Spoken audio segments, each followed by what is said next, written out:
자, 요한계시록을 계속 보고 있는데요. 요한계시록이 지금 사실은 쉽지가 않고 내용이 어려워서 이거를 적용을 잘 해야 하는 부분이 있는 거죠. 그러니까 오늘 보면은 어떤 게 있냐면 진짜 같아 보이는데 가짜인 게 나옵니다. 진짜 같아 보이는 가짜인 거. 지금 짝퉁 운동화 신어본 적 있어요? 그래서 중학교 때 맥스 95 나이키 덩크도 그치, 그것도 10만 원이 넘었으니까. 지금도 덩크 신어도 예쁘겠다고. 포스 유행한 거 아니에요? 돌핀 포스 막 이런 거. 덩크 유행하고 포스 유행. 포스. 맥스는 계속. 그래서 지금 짝퉁 운동화도 저도 맥스 95를 사신어 본 적이 있는데 이게 발을 딱 잡아주지 못하고 말랑말랑하고 겉보기에는 진짜 나이키 진짜 아디다스처럼 보이거든요. 근데 오래 못 신고 발도 아프고 결국 잘 뜯어지고 막 이렇게 됩니다. 튼튼하지가 않아요. 그래서 이 세상에 겉모습은 멋져 보이지만 속은 거짓인 것들이 참 많다라는 모양인데 오늘 성경 말씀에도 보면 막 용이 나오는데요. 하늘에서 번개가 떨어지고 여러 이적과 기사를 행하는데 그게 진짜가 아니다라는 거죠. 진짜가 아니다. 그래서 오늘 성경에도 겉은 양처럼 보이지만 속은 사탄처럼 말하는 존재가 나옵니다. 그게 땅에서 올라온 짐승, 다시 말하면 거짓 선지자예요. 거짓 선지자. 이 겉모습은 착해 보입니다. 양같이 두 뿔이 있고 용처럼 말하더라. 이 짐승은 양처럼 순하고 착하게 보이지만 하는 말은 사탄과 용처럼 우리를 속입니다. 그렇듯한 말로. 그리고 멋져 보이는 말로 속입니다. 그리고 기적 같은 일들도 보이죠. 13절에 보니까 불이 하늘에서 땅에 내려오게 하고, 하늘에서 불이 떨어진다면 진짜 대단하겠죠. 안 믿을 수가 없겠죠. 그래서 많은 사람들이 속습니다. 그러니까 기적이 있다고 해서 무조건 하나님의 사람은 아니다라는 거예요. 말씀이 맞는가, 하나님의 뜻에 맞는가를 먼저 봐야 돼요. 하늘에서 불이 떨어지고 하는데 그게 결국 자기의 무언가를 하고 싶어서 그게 사용된다라는가, 아니면은 하나님 나라와 하나님 백성을 위해서 하는 일인가, 이것이 굉장히 중요한 거죠. 하나님 백성을 위해서 하는 일이고 하나님의 사람들을 섬기고 하나님의 사람 살리는 말이면 그게 괜찮겠지만, 자기가 하늘에서 불이 떨어지게 해서 자기의 이익을 취하기 위해서 하는 사람들은 이건 아니다라는 거예요. 근데 결국에는 그 짐승의 표를 받게 하는 666이 오늘도 나오게 됩니다. 그래서 우리 삶에 이거를 적용하자 보면, 간단하게 이제 적용을 하자면, 외모보다는 본질에 집중하는 거, 중심을 보자. 진짜 중요한 건 그날 안에 하나님이 계신가라는 게 너무 중요하다는 거고, 하나님의 말씀으로 기준을 삼는가 안 삼는가. 자신의 말과 자신의 뜻인가, 아니면 하나님의 말씀과 하나님의 성경에 말하는 뜻인가. 하나님을 사랑하고 이웃을 사랑하는 것, 그리고 하나님의 성령의 열매를 맺는 것, 이런 것들이 중요하죠. 그래서 아무리 대단하고 위대해 보여도 성경에 어긋난다면 X, NO.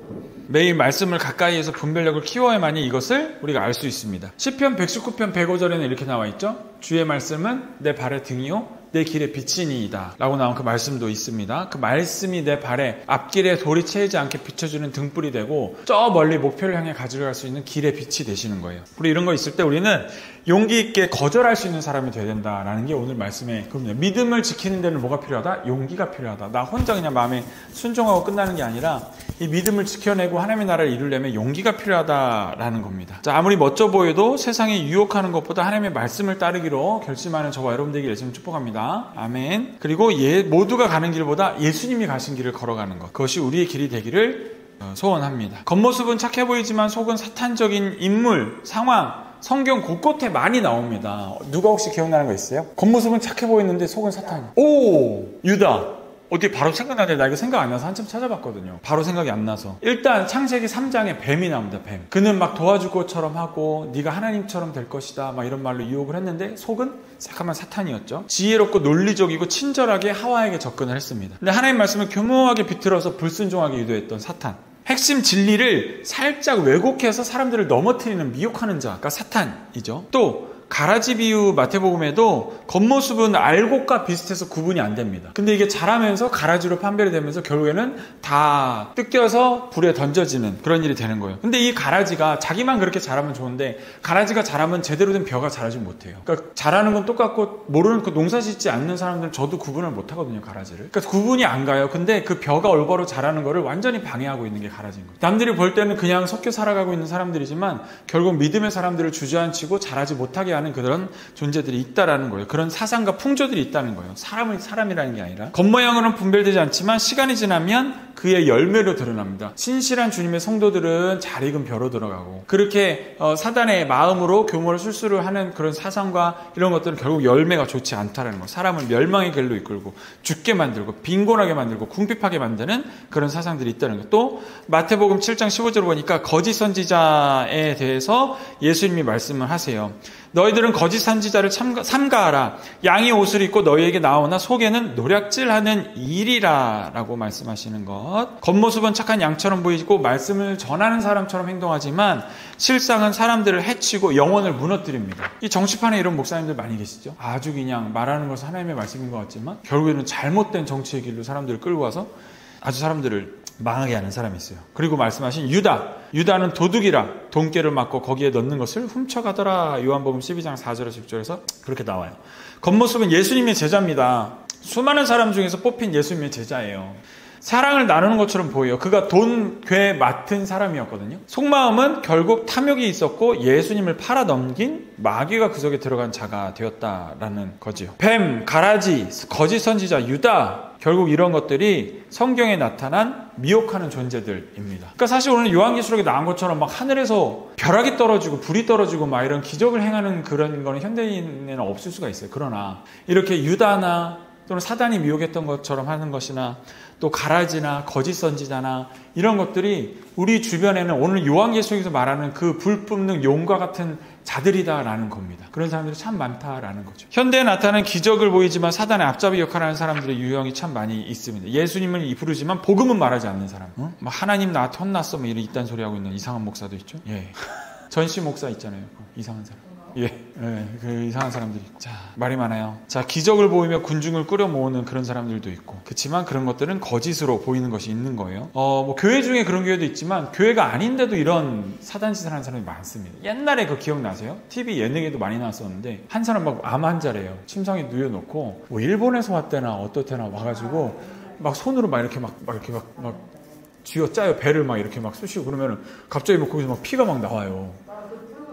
그러더니 뭐 이렇게 살덩이 같은 게 나오더니 그렇다고 보면 암이 나왔다 막 이러니까. 근데 나중에 보니까 얼른 이렇게 스펀지 빨간 물감을 적신 그 스펀지를 막 손으로 쭉쭉쭉 짜면서 이게 막 암덩이다 그러면서 막 그렇게 했던 그런 이상한 사기에 텔레비에 나올 정도로 TV에 예전에 어렸을 때 본 기억이 납니다. 그리고 다 마술이고 트릭인데 왜 이렇게 숟가락 이렇게 막 만지면서 이렇게 막 흔들면 숟가락 휘고 숟가락 갑자기 뭐가 댕강 떨어지고 막 이런 것들 그게 다 마술이죠. 그런 걸 가지고 이제 모아서 그들이 뭐예요? 결국 돈 벌죠.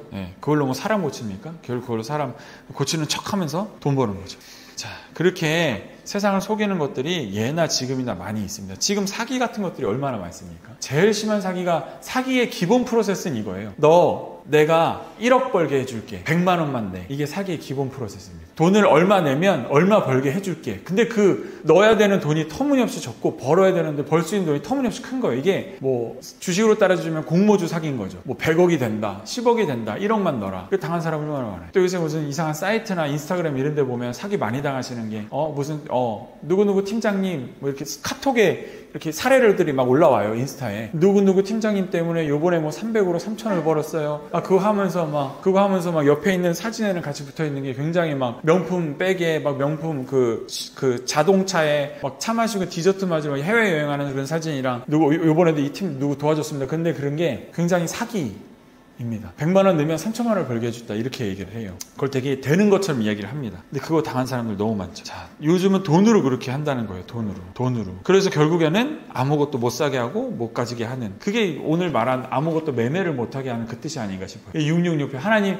사람 마음에 그 욕심과 탐욕과 이 속이는 마음이 완전히 사로잡고 있어. 거짓 선지자가 사로잡고 있어서 결국에는 그 돈을 다 털리고 뺏김으로 아무것도 매매할 수가 없는 상태가 돼버려요. 우리가 뭐 지금 뭐 베리칩이니 뭐 이런 것들이나 기술 이런 거 말고도 우리 마음으로 볼 때 우리 마음에 그것이 666인이라고 좀 보는 거예요. 이것이 뭐 기술적으로 뭐 바코드가 뭐 숫자가 막 이런 쪽으로 음모론 쪽으로 가지 말고 그거는 너무 조금 뭐라고 그럴까요? 증명하기도 힘들고 밝혀내기도 힘들어. 뭐 다 안다고 그러긴 하는데 누가 다 알아요? 다 알지 못해. 근데 이거는 요한계시록에서 마지막 때를 두고 말하는 이 666의 표징은 내 마음에 그런 거짓 선지자의 마음, 거짓 탐욕의 마음이 들어와 있어서 결국에는 매매할 수 없게 만드는 사는 것도 못하고 파는 것도 못하고 왜냐하면 신용이 전혀 없어지니까요. 다 사기를 당해버리고 그런 것에 속아 넘어집니다. 그게 바로 요즘 말하는 666의 마음의 표 아닌가 싶습니다. 여러분 이런 것은 우리가 정말 경계해야 되고요. 이 마지막 때에는 이 사단이 이 빛내는 것 가지고 또 이 물질 가지고도 굉장히 사람들을 많이 컨트롤 하거든요. 그렇기 때문에 이 마음에 이런 것들을 우리가 없도록 하여야 하겠습니다. 그래서 우리가 이런 것들을 없게 하려면 정함이 없는 재물에 소망을 두지 말아라 라는 그 말씀 항상 마음에 가지고 있어야 돼요. 근데 하나님께서는 이런 것들을 보실 때 항상 중심을 보시는 하나님이시기 때문에 우리가 이 하나님의 마음을 담고 살아가야 합니다.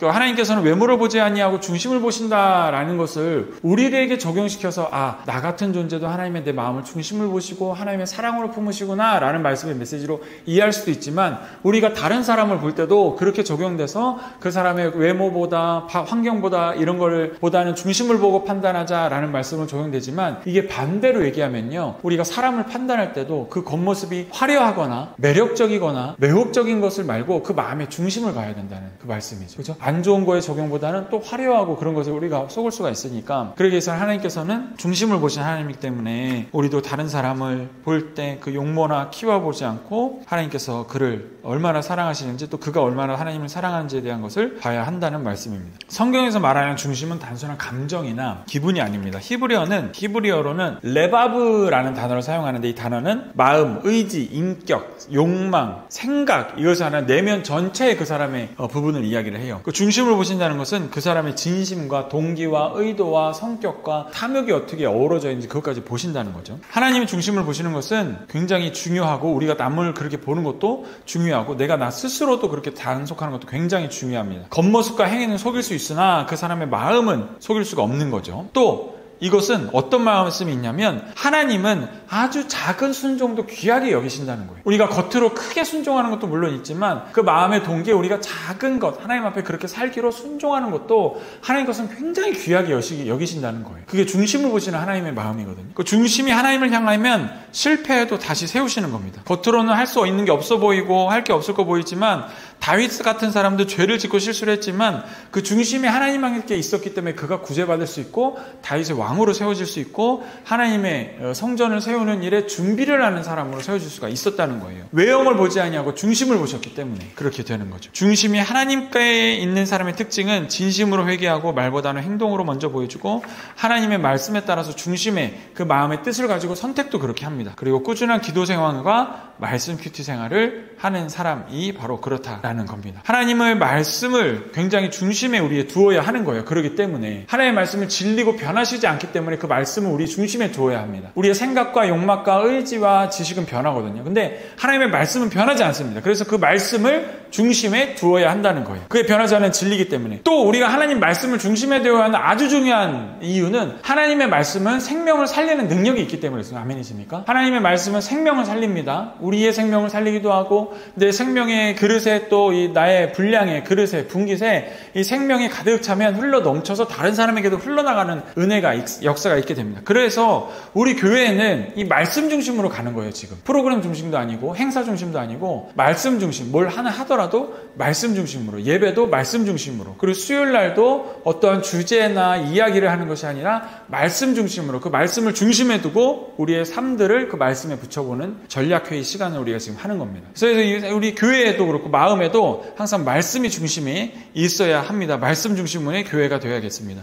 또 하나님의 말씀이 마음의 중심에 두어야 하는 세 번째 중요한 이유는 이 말씀은요 예수 그리스도를 나타내기 때문에 그렇습니다. 바로 말씀이 예수님이시고 예수님이 말씀이시기 때문에 이 말씀이 우리 중심에 있으면 이 안에는 예수 그리스도의 향기가 나게 된다라는 것입니다. 모든 사역의 기준을 말씀에 두기를 바랍니다. 성도님들 말씀을 가까이 하도록 돕는 교회가 되기를 소원합니다. 그리고 말씀대로 살려고 몸부림치는 공동체가 되기를 소원합니다. 우리 교회는 그런 교회로 세워졌고 그런 교회가 되어야 하겠습니다. 그러니까 오늘 설교 말씀의 마지막 메시지 우리가 이런 것들을 두고 우리 마음에 두고 한다면 우리에게는 무슨 용기가 있어야 되냐면 믿음을 지키는 용기와 더불어서 거절할 수 있는 용기가 필요하다는 거예요. 좋아 보여요. 화려해 보여요. 그렇지만 그 마음의 중심에 하나님이 없다면 우리는 그것을 거절할 수 있어야겠습니다. 예스가 미덕인 세대지만 노라고 말하는 신앙을 가져야 합니다. 왜냐하면 그 사단은요 미혹의 전문가 속이는데 전문가입니다. 하나님의 말씀을 무너뜨리게 하는데 전문가입니다. 예수님에게도 도전했던 게 사단이거든요. 돌로 떡을 되게 하라. 40일이나 금식한 분한테. 그리고 네가 이 높은 데서 뛰어내려라. 그럼 천사들이 네 수종 들지 않겠느냐. 그리고 나에게 절하라. 이 모든 세상 권세를 너에게 주겠다. 이 사단이 미혹하는데 아주 도같은 존재이기 때문에 우리는 이런 하나님의 마음이 중심이 없는 것을 바로 분별해서 노라고 말할 수 있는 용기가 있어야겠습니다. 우리 마음 안에 이 인침 666 하나님의 수, 완전수, 7에 못 미치는 불완전한 수가 3번이나 반복된 것인데 이 666을요, 아까도 말씀드렸지만 음모론적인 해석과 이런 것이 아니라 내 마음에 이 사단에 미혹하는 마음이 들어와 있다 그러면은 그 666이 이미 있는 거예요. 이건 뭐 머릿속에 이렇게 점으로 막 666 이렇게 표시되는 영화, 그런 영화도 있었죠. 이상한 영화들. 옛날 오우맨 막 이런 영화들. 막 여자가 귀신 들려서 막 이상한 짓 하면서 머리를 뒤터보니까 머릿속에 666 이렇게 막 적혀 있어요. 그 얼마나 영화적인 일이에요. 근데 그런 게 아니라 이 마지막 때의 666은 정말 우리의 마음에 하나님의 말씀을 멀리하게 하는 그 인침이 이게 인처럼 박혀 있는 것이 바로 666이라는 거죠. 그래서 그것을 잘 몰아내고 주님의 이름으로, 예수님의 이름으로 몰아내고 말씀을 우리 중심에 두면 그 말씀에는 하나님의 능력이 나타나고 생명을 살리는 힘이 있고 예수님을 드러내는 것이기 때문에 우리 마음에 예수님이 들어오신다면 그런 세상 인침, 사단의 인침은 바로 물러간다라는 겁니다. 이 어두운 방에 두고 우리가 불을 켠다고 해서 어둠이 물러가기를 위해서 기도한다고 했을 때 우리가 방의 어두운 면을 보면서 어둠아 물러가라! 그러면 어둠이 물러갑니까? 그렇지 않죠. 밖에 나가서 스위치를 켜면 어둠이 물러갑니다. 그 스위치 키는 게 바로 예수님의 이름이에요. 우리가 예수님의 이름을 내 마음에 들어오면 어둠은 물러가게 돼 있는 거지, 어둠을 향하여서 우리의 고통과 우리의 쓴뿌리와 우리의 아픔을 향하여서 그게 물러가라 라고 기도하는 것이 그것을 물러가게 하는 효과적인 방법은 아니다라는 거예요. 주 예수여 내 마음에 오시옵소서. 주 예수여 내 마음 가운데 거하여 주시옵소서. 말씀이 내 가운데 있게 해주시옵소서. 그래서 매일 말씀 읽고 매일 큐티하고 매일 기도하는 삶, 이게 너무나 중요하다는 거죠. 세상에 때로는 이런 것을 요구하기도 합니다. 큰 권위의 모습으로, 권력의 모습으로 우리에게 요구하기도 합니다. 사단도 그랬잖아요. 이 모든 권력을 너에게 주겠다. 세상 권력을 얻을 수 있을 것만 같아요. 지금 내가 예수님을 배신하면, 내가 말씀에 약간 위배되는 행동을 하고 나면 세상의 모든 일들과 기회들이 올 것 같아요. 그러나 그거는 우리가 거부할 수 있어야 된다라는 것입니다. 거절은 훈련입니다. 회피가 아니라 훈련입니다. 나는 오늘 무엇을 거절해야 되는가? 내 마음에 어떤 것을 거절해야 되는가? 내 신앙을 조금씩 무디게 만들고 있는 사소한 타협들 또는 편협한 선택을 위해, 편함을 위해 선택한 신앙의 후퇴들. 우리가 아침에 일어나서 말씀 보는 것들을 더 자고 싶고 더 누리고 싶고 즐기고 싶고 하기 때문에 하는 것들이지요. 그리고 인간 관계 속에서 오는 비신앙적인 압박들이 참 많이 있습니다. 우리는 이것을 잘 거절할 수 있어야 됩니다. 거부할 수 있어야 됩니다. 반대로 얘기하면 내가 그 사람에게 타협해서 끌려가고 하면은 세상 다 가질 것 같지만 우리 마음에 어떤 무서운 마음이 있냐면 거기에 가지 않으면, 따라가지 않으면 아무것도 못 얻을 것처럼 생각되는 경우들이 있어요. 근데 그렇지 않다라는 겁니다. 우리 주님의 말씀이, 왜냐하면 이 세상을 지으신 분은 하나님이시고 그 통치하고 계신 하나님이시고 복 주시는 이도 하나님이시기 때문에 이런 생각과 마음을 가지고 우리가 살아가면 하나님께서 그 사람을 통해서 일하신다는 거예요. 근데 마음에 말씀이 없고 예수님이 없으면 하나님이 그 사람을 통해서 복을 주어서 그것을 사용하게 하고 싶어서 사용을 못 하십니다. 그 뜻과 마음을 모르거든요. 그러니까 아버지가 돈을 주면서 편의점 가서 콜라 하나 사와라 했는데 이 아들은 편의점에 가고 싶지도 않아. 그냥 돈 생기면 장난감 사고 싶어 하는 친구예요. 그럼 아버지가 지금 필요한 거는 콜라인데, 아니 다르게 얘기할게요. 이 세상을 구원할 도구인데 이 도구를 사라고 주는데 그 아들은 그 얘기를 알아들을지도 모르고,